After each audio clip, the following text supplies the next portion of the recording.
Dalam kondisi terluka, Bayu, mahasiswa asal Kayuagung Ogan Komering Ilir, melapor ke Polda Sumsel setelah menjadi korban begal. Peristiwa itu terjadi di Jalan Lintas Sumatera kawasan Pemulutan Ogan Ilir, Selasa 9 September 2025 malam. Saat berboncengan dengan temannya menuju kos di Palembang, Bayu dibuntuti 4 pelaku dengan mengendarai 2 sepeda motor. Temannya ketakutan dan melompat, sementara Bayu terus dikejar hingga akhirnya ditendang pelaku sampai terjatuh.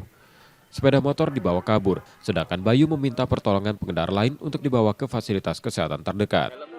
Di dalam box itu ada USB bag, isinya dompet, SIM, sama ATM, terus ada gelang emas juga.